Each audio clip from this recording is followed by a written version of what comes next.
A pesar de todas las tecnologías que hay para ver lo que pasa en otras partes, la televisión sigue siendo fundamental. La mejor prueba es que usted nos está viendo por televisión. Y hoy, en este programa que presentan ADN 40 y el Centro Ricardo Benjamín Salinas Pliego, hablaré con Isabel Revueltas de esta idea genial que es la televisión. ¿Por qué la televisión es una idea genial, Isabel Revuelta? Me parece increíble que primero transmitimos en la historia de la humanidad nuestra voz, el sonido, y después cómo poder hacer que la imagen fuera transmitida en el momento. Una televisión es ese receptor de imágenes que a altísima velocidad, no sé exactamente los tecnicismos, pero que a altísima velocidad se ve la imagen con la sincronía de la voz. Es una idea genial porque ha cambiado y nos ha dejado improntas culturalmente, como el momento en que el hombre llega a la luna fue televisado. También improntas terribles como los Juegos Olímpicos de 1936, donde un Hitler y una Alemania nazi le enseñan al mundo de manera directa cómo estaban dándose esos juegos. ¡Qué invento brutal! La televisión es un resultado de muchos inventos, realmente, pero se basa más o menos, en palabras mayores, en que la imagen se convierte en una corriente eléctrica y luego esa corriente eléctrica se convierte otra vez en una imagen. Esto es bien complicado. La primera parte, dicen los técnicos, se llama transducción. Es decir, una imagen se convierte en una corriente eléctrica. Y luego, a través de un monitor, esta corriente eléctrica se vuelve a convertir en otra parte, otra vez en una imagen. Y esto implicó un montón de temas. Y yo creo que el eje para la televisión es uno de los elementos que es el selenio. Es un elemento cuya conductividad va variando según la intensidad de la luz. Esto lo descubrió en 1873 un señor William B. Smith. Entonces dice, es que el selenio es un elemento diferente. Tenemos que trabajar con este elemento. Y en 1880, Maurice Leblanc dice, sí, en efecto, el selenio es un elemento que nos va a dar la posibilidad de sacar corrientes eléctricas a través de un disco que vamos a convertir en las imágenes en corriente eléctrica y luego la corriente eléctrica con un monitor otra vez en imagen. En 1884, un señor de apellido Nipkow utiliza un disco perforado para ir haciendo todos estos cambios. Entonces son muchos inventos los que nos van a permitir tener televisiones. Porque además estás hablando de ondas hertzianas o estás hablando de muchas otras cosas. Primero tuvimos que pasar por el mundo eléctrico, tuvimos que dominar esa electricidad, tuvimos que pasar el tema del sonido. A mí los fonógrafos me parece que fue una de las cosas más maravillosas, de los inventos maravillosos. Después la radio y después pasar esa imagen. Fíjate, la primera vez que se pasa en los Estados Unidos, en 1937, una imagen televisada, era la imagen de un cantante, pero se escuchaba la voz, se escuchaba su silueta, porque aquí todo el tema es la velocidad con la que esa fragmentación de la que tú estabas hablando, que pasa por un cable y luego es recibida por una televisión rápidamente, me parece que es algo que ver con los dibujos en animación. Un dibujo, una imagen pasada para que rápidamente sea vista. Así me imagino que tenía que pasar por estos cables, luego hablaban de un tema de los cátodos, un tubo. Son cosas que tuvieron que pasar hombres, mujeres, décadas, tecnología, ciencia, porque hay dos maneras de hablar de la televisión, desde el receptor y desde la transmisión. Son a la par, van haciéndose una a la otra, pero no siempre estuvieron igual, porque cuando ya tenías una gran manera de enviarla, no tenías los televisores. En 1945 existían 6,000 televisores nada más en Estados Unidos. Me parecen muy, muy pocos. Y tú hablabas del tubo catódico hace un momento. En efecto, en 1897, un señor de apellido Brown, Ferdinand Brown, crea el tubo catódico que ya puede convertir las imágenes en corrientes y la corriente otra vez en imagen. Y a partir de 1900 ya se inventa el término televisión. En 1900 es hace unos años, se empieza a hablar de la televisión como tal.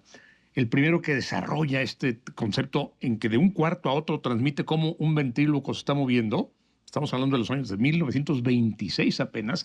Es quizás el gran inventor de la televisión, John Logie Baird.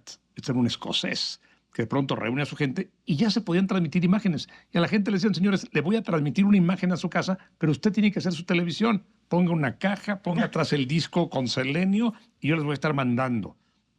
Pero después de eso ya todo empieza a generarse La BBC empieza a pensar que esto puede ser un gran negocio. En Estados Unidos la gente lo convierte en un gran negocio y se empiezan a transmitir estas imágenes de un lugar a otro lugar muy lejano. Tremendo. Ahora, a mí no me gusta decir, pero es la realidad, que las guerras hacen que los adelantos tecnológicos pues tengan una mayor velocidad. Y justamente en la Segunda Guerra Mundial, esa necesidad de transmisión, de innovación, porque de eso se trataba, la idea genial de la televisión fue utilizada, te digo, por los nazis de una manera que no quedó, digamos, bien montada para la historia. Pero cuando termina la Segunda Guerra Mundial, en 1945, en Estados Unidos, esto de lo que hablas, le hacen porque la BBC de Londres ya tenía, digamos, sistemáticamente programas. Desde 1936. Exacto. Y ya para cuando termina la Segunda Guerra Mundial, pues el gran ganador y el gran vencedor fueron los Estados Unidos. Lo que querían era que la gente tuviera televisores. Y hay le pide la CBS a la gente, le dice, no puede ser que nada más estemos transmitiendo 4 horas semanales de televisión. Esto tiene que ser exponencial. Ayúdennos, ustedes consumidores, a comprar más y a generar más televisores. Me parece increíble ese mundo y ese mundo de querer innovar y de querer adquirir algo que se volvió una cosa increíble. La gente se paraba en los almacenes a ver las televisiones, la gente se quedaba horas viéndolo. Si había un juego de béisbol, se ponían a ver el juego ahí. Pero cuando llega a las casas, ni siquiera pensar que tuvieras una televisión en tu teléfono o tener una televisión en cada habitación de tu casa, fue el gran acontecimiento. Y en efecto, en la Segunda Guerra Mundial, a partir de 36, ya se podían ver a Hitler hablando, Sí. gritando, o a Churchill, o a Roosevelt, y los alemanes se dan cuenta de lo que pasaba en América o en Inglaterra, y los ingleses de lo que pasaba en Alemania a través de la televisión. Y veían las imágenes reales, como eran. Te sentabas a ver ese acontecimiento. Después fue la televisión grabada, porque primero fue en vivo, como era el radio, como se escuchaba, y después el gran avance fue grabar eso y después transmitirlo, pero me estoy adelantando. La década de los 50, esa bonanza que tuvieron los estadounidenses, la revolución doméstica de los electrodomésticos, imagínate un televisor que regía la vida cotidiana de las familias. Llegaban a juntarse para ver esa televisión, ese programa, y empezó a hacer cultura, porque empezaste a ver no nada más cosas de entretenimiento, sino también educativas, musicales, todo tipo, deportivas, políticas, un gran instrumento cultural. Y ya que hablas de los 50, en 51 se empieza a conocer la televisión a color, porque todo esto fue en blanco y negro. Y en esto tuvo que ver algún mexicano, Guillermo González Camarena. Él patenta un proyecto de televisión a color, aunque hay muchos otros Muchas mentes, sí. Mucha gente participó, uno de ellos fue el mexicano González Camarena, pero ya se puede ver a color.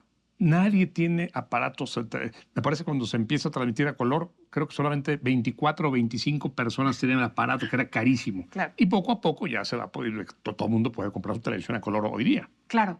Incluso la manera en que contamos historias. Decir la palabra telenovela suena como, no un tipo de, pero es una novela televisivamente. Cambia incluso la manera de las narrativas, de contar las historias.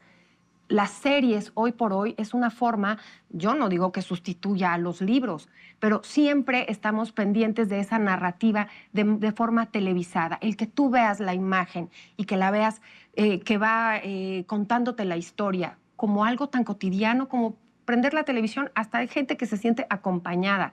Cambió culturalmente nuestra forma de ver el mundo y de aprender el mundo, Gerardo, porque también la televisión nos ha hecho aprender muchísimas cosas. Por supuesto, y desaprender otras.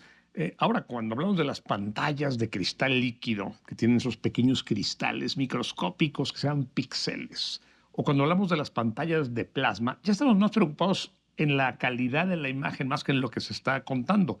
Pero detengámonos en esto que tú acabas de mencionar. Ya no hablamos de los píxeles y cómo funcionan los píxeles y cómo las pantallas de plasma han revolucionado las de cristal líquido. No, hablemos un poco de los contenidos de la televisión. Durante los años 50 se hablaba mucho de la caja idiota, porque las mamás iban a trabajar, los papás iban a trabajar y dejaban a sus hijos viendo la televisión. Llegaban del colegio a la 1 de la tarde, pero la mamá estaba trabajando y el papá también, y la abuelita decía, pues a ver, mi hijo, ponte a ver la televisión. Eso pasó en México y en Estados Unidos, en todos lados. y muchos críticos, muchos sociólogos y antropólogos estamos idiotizando a los niños.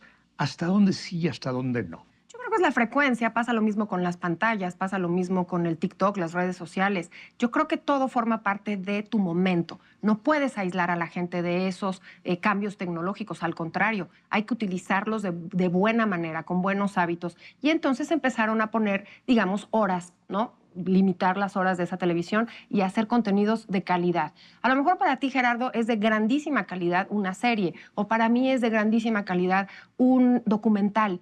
Dar una oferta, hoy por hoy la oferta televisiva es brutal, porque además la televisión cambió. Antes tú y yo prendíamos la televisión y a ver qué oferta nos daban. Ahora nosotros tenemos el poder del deseo. Quiero ver en esta plataforma, en esta otra. Hoy quiero ver Y una yo digo, serie. ¿a qué hora? Cuando éramos niños, tenías que ¡Córrele! decir a las 4:30 es el programa y si llegabas a las 4:35 ya te perdiste el inicio. Pero que también tenía su encanto, pero te digo, son formas de ir viviendo esos inventos y acomodarlos en nuestra vida. La televisión está más que acomodada. Con la televisión interactiva, que ya tenemos esta ventaja, o con el DVD, que es la televisión versátil, en que ya podemos incluso almacenar el contenido. Yo puedo ver mi ópera, veo la mitad hoy, ya no me da tiempo, tengo que irme, y veo la mitad mañana, o la veo en 3 partes, o la veo en una sola. O sea, yo lo decido. Claro. Es una gran ventaja. Pero me sigue preocupando el tema de la comunicación, los contenidos, cómo se determinan. ¿Van oferta y demanda? Porque es un tema, ya no la televisión no solamente tiene un tema tecnológico, Claro. tiene un tema social y político y económico. Totalmente, y tiene mucho que ver con las edades y la gente que ve la televisión y qué es lo que ve. Hace unos años yo escuchaba todo el tiempo, la televisión abierta se acaba, la televisión abierta se acaba. El que, por ejemplo, nuestros televidentes que prenden y nos están sintonizando ahorita, sí, efectivamente lo pueden grabar o nos pueden ver en la plataforma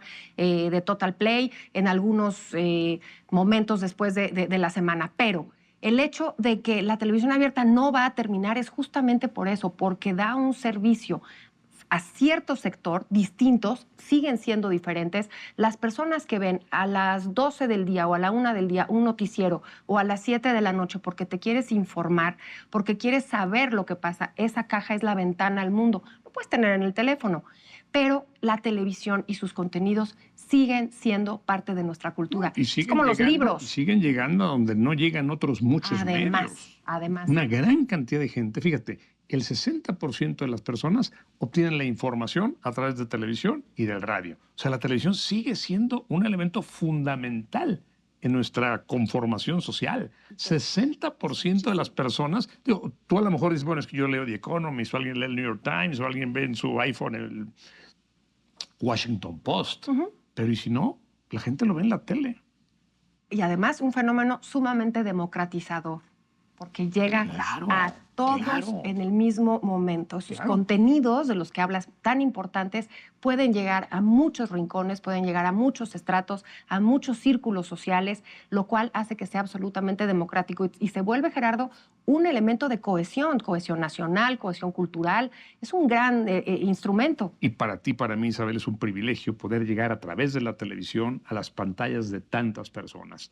El tiempo se nos ha acabado y a usted gracias por acompañarnos en este programa sobre la televisión. Gracias por acompañarnos a través de esta idea genial que es la televisión.